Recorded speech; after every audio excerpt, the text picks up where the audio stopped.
तो आज फाइनली हमारा हीरो ऐश पोकेमॉन चैंपियन बन चुका है। आज उसने फाइनली लियोन को हरा दिया है और ऐश के पोकेमॉन भी काफ़ी ज़्यादा थक गए हैं क्योंकि लियोन बहुत ज़्यादा पावरफुल था। अब ऐश जा रहा है अपनी विनर ट्रॉफी लेने। पोकेमॉन मास्टर बनने के सफ़र में उसकी पहली सीढ़ी ऐश ने आज पार कर ली है। ऐश ट्रॉफी लेने जा ही रहा होता है, तभी अचानक से उसके ऊपर काफ़ी मिस्टीरियस सा पोकेमॉन एक हमला कर देता है शैडो बॉल का, लेकिन लुकारियो ऐश को बचा लेता है। स्टेडियम में खड़े सभी लोग काफ़ी ज़्यादा हैरान हो जाते हैं उस पोकेमॉन को देखकर। तभी वो पोकेमॉन नीचे आता है और अपने स्कार्फ को उतार देता है। फिर हम देखने मिलता है एक पोकेमॉन जिसका नाम होता है म्यूटू। फिर म्यूटू ऐश को बोलता है, ऐश द वर्ल्ड चैम्पियन, ऐश मुझे तुमसे एक पोकेमॉन मुकाबला करना है। मैंने सुना है कि तुम बहुत ज़्यादा पावरफुल हो और वर्ल्ड चैम्पियन जो बन जाता है वो सबसे ज़्यादा पावरफुल ट्रेनर होता है पूरे पोकेमॉन वर्ल्ड में। तो आज तुम सबसे ज़्यादा पावरफुल पोकेमॉन वर्ल्ड के पोकेमॉन से बैटल करोगे, तो क्या तुम तैयार हो?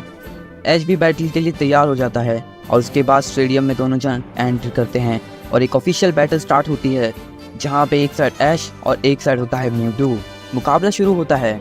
ऐश अपने पहले पोकेमॉन ड्रैगोविश को भेजता है। फिर म्यूटू बोलता है चलो शुरू करते हैं। ऐश भी बोलता है मैं भी तैयार हूँ। ऐश अपने ड्रैगोविश को ड्रैगन ब्रेथ यूज़ करने बोलता है, बट म्यूटू कुछ भी नहीं करता। तभी म्यूटू अचानक से साइकिल अटैक का यूज़ कर देता है जिससे कि ड्रैगोविश हार जाता है। तो म्यूटू बोलता है क्या हुआ वर्ल्ड चैम्पियन, बस इतनी पावर है तुम्हारे पास? ऐश बोलता है अभी तो ये शुरुआत है। उसके बाद ऐसे ही साइकिल अटैक से ऐश का सरफेज और ड्रैगनाइट और गेंगार तीनों एक के बाद एक हार जाते हैं और म्यूटू तो अपनी जगह से हिला भी नहीं होता। ऐश ये सब देखकर बहुत ही ज़्यादा परेशान हो जाता है। ऐश सोचने लगता है एक पोकेमॉन मेरे 3 स्ट्रॉन्ग पोकेमॉन्स को सिर्फ अपने एक उंगली से हरा दिया, ये तो बहुत ज़्यादा पावरफुल है। फिर म्यूटू बोलता है क्या हुआ ऐश का चम, बस इतनी ही पावर है तुम्हारे पास? फिर ऐश अपने लुकारियो को भेजता है और तुरंत से मेगा इवॉल्व कर देता है और उसके बाद अपनी पावर से जायंट ऑरा स्पीयर बनाने को बोलता है लुकारियो को। उसके बाद म्यूटू भी बोलता है तो ये बात है। फिर म्यूटू भी एक जायंट शैडो वॉल बना लेता है।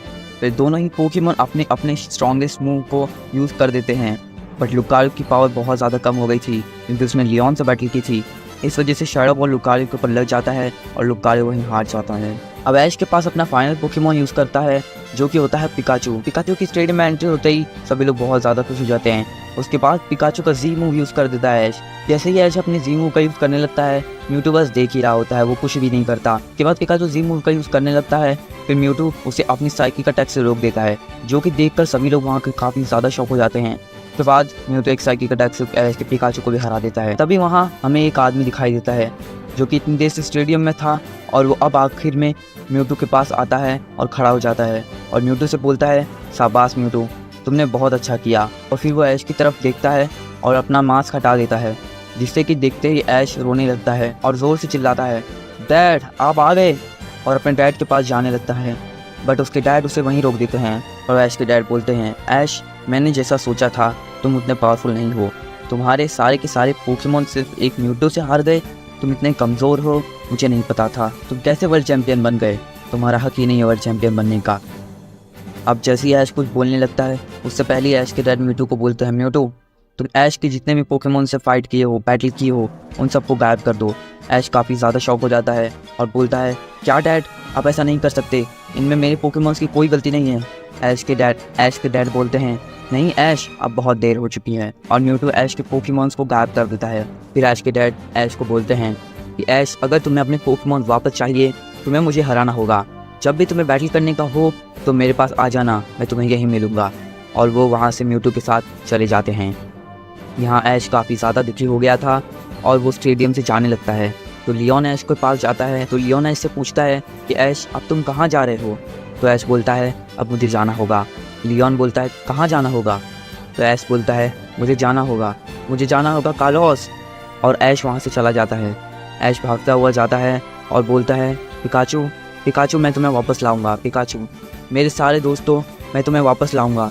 और फिर ऐश प्रोफेसर ओक के पास चला जाता है। प्रोफेसर ओक को डैड और म्यूटू की सारी बात बता देता है। फिर प्रोफेसर ओक ऐश को उसके पुराने पोकेमॉन्स के पास लेकर जाते हैं जहाँ ऐश को देखकर वो सभी बहुत ही ज़्यादा खुश हो जाते हैं। फिर ऐश अपने पोकेमॉन्स को भी अपने डैड के बारे में सब बता देता है और बोलता है कि अब मुझे उन्हें हराना है और मुझे एक सुपर स्ट्रॉन्ग टीम बनानी है, तो क्या तुम मेरे साथ हो? ऐश के सभी पोकेमॉन तैयार हो जाते हैं फिर प्रोफेसर ऐश को बोलते हैं कि तुम्हें जो भी पोकेमॉन इनमें से चाहिए तुम ले जा सकते हो। तो ऐश कुछ देर सोचता है और फिर प्रोफेसर ओक से बोलता है मैं चार्जर, सेप्टाइल और इन्फर्नेप को अपने साथ ले जाना चाहता हूँ प्रोफेसर। तो प्रोफेसर ऐश को उनके पोकेबॉल दे देते हैं। प्रोफेसर ऐश से पूछते हैं कि ऐश तुमने सिर्फ 3 ही पोकेमॉन क्यों लिए जबकि तुम्हें 6 पोकेमॉन चाहिए। तो ऐश बोलता है क्योंकि अभी मुझे अलोला भी जाना है। और उसके बाद ऐश वहाँ से अलोला के लिए निकल जाता है प्रोफेसर ओक को गुड बाय कर कर। कुछ देर के सफ़र के बाद ऐश अलोला प्रोफेसर ककुई के घर पहुँचता है जहाँ ऐश के सारे पोकेमॉन भी थे, जो कि ऐश से मिलते ही काफ़ी ज़्यादा खुश हो जाते हैं। फिर प्रोफेसर ककुई को भी ऐश सारी बात बता देता है कि क्या उसके साथ हुआ। तो प्रोफेसर बोलते हैं कि ऐश ये सब तुम्हारे ही पोकेमॉन है, तुम्हें जिसको ले जाना है तुम ले जा सकते हो। फिर ऐश कुछ देर सोचता है और फिर प्रोफेसर को बोलता है कि क्या मैं इन्सिनेरोर को अपने साथ ले जा सकता हूँ। तो प्रोफेसर बोलते हैं क्यों नहीं, इन्सिनेरोर भी काफ़ी तुम्हें मिस कर रहा था। उसके बाद फिर ऐश प्रोफेसर को पूछता है कि क्या मैं सोलगैलियो से मिल सकता हूँ प्रोफेसर। तो प्रोफेसर बोलते हैं मिल तो सकते हो बट हमें थोड़ा टाइम लगेगा। उसके बाद ऐश बोलता है मुझे मिलना है, मुझे सोलगैलियो से मिलना है, क्या आप मुझे वहाँ ले जा सकते हो। प्रोफेसर बोलते हैं चलो ठीक है हम चलते हैं। फिर दोनों फिर एक अल्ट्रा वर्म होल के पास पहुँचते हैं। फिर ऐश सोलगैलियो को बुलाता है जिसे सुनते ही तुरंत वहाँ से वर्म होल से सोलगैलियो भागता हुआ आ जाता है। फिर ऐश कुछ देर सोलगैलियो से खेलता है और उसके बाद सोलगैलियो को भी अपनी बात बता देता है और उसके बाद पूछता है कि सोलगैलियो क्या तुम मेरी मदद करोगे। सोलगैलियो तुरंत मान जाता है। फिर ऐश सोलगैलियो के ऊपर बैठ जाता है और प्रोफेसर ककुई को गुड बाय करके कालोस पहुंच जाता है जहाँ ऐश ग्रेनिंजा को बुलाता है। तभी ऐश को कुछ सेंस होता है और वहाँ हम देखते हैं ग्रेनिंजा को, वो भी ज़ाइगार्ड के साथ। तब ऐश ग्रेनिंजा को टीम में लेने की बात करता है बट ज़ाइगार्ड बोलता है कि अगर ग्रेनिंजा यहाँ से चला जाएगा तो कालोस को प्रोटेक्ट कौन करेगा ऐश। लेकिन तभी वहाँ पे अलान आ जाता है अपने मेगा चार्जर के ऊपर बैठकर। अलान बोलता है ज़ाइगार्ड ग्रेनिंजा को जाने दो, ऐश को उसकी बहुत ज़्यादा ज़रूरत है और कालोस को प्रोटेक्शन मैं करूँगा ना। फिर ऐश ग्रेनिंजा को साथ लेकर अलान को थैंक्स बोलकर वहाँ से चला जाता है। अब ऐश के पास उसकी पूरी सुपर स्ट्रॉन्ग टीम थी जिसमें थे चार्जर, ग्रेनिंजा, सेप्टाइल, इन्फर्नेप, सोलगैलियो और इन्सिनेरोर। और अब ऐश तैयार था अपनी टीम के साथ जहाँ पे ऐश बोलता है अब हमारी टीम। तो अब ऐश ने अपनी मास्टर लेवल टीम तैयार कर ली थी। अब ऐश को ज़रूरत है तो सिर्फ एक अच्छी ट्रेनिंग की। तो ऐश सोचने लगता है कि उसे किसके साथ ट्रेनिंग करनी चाहिए। ऐश बोलता है कि अलान और सारे चैंपियन स्ट्रॉन्ग तो हैं बट उनके पास लेजेंडरी पोकेमॉन नहीं है। और रही बात लियोन की तो उसे तो मैंने हरा ही दिया है। अब ऐसा कौन सा ट्रेनर है जो लेजेंडरी पोकेमॉन रखता है। तभी ऐश को अपनी सिनॉन लीग वाली बैटल याद आती है। ऐश बोलता है टोबायस, हाँ टोबायस के पास लेजेंडरी पोकेमॉन है और आज तक टोबायस के उन दोनों पोकेमॉन यानी डार्कrai और लेटियस को कोई हरा भी नहीं पाया है। टोबायस से स्ट्रॉन्ग पोकेमॉन ट्रेनर तो कोई हो ही नहीं सकता। पर मैं टोबायस के पास कैसे जाऊँ, मुझे तो पता ही नहीं है वो कहाँ रहता है इस वक्त। शायद सिंचिया को पता होगा। तो ऐश सोलगैलियो पे बैठता है और निकल जाता है सिनॉन रीजन के लिए।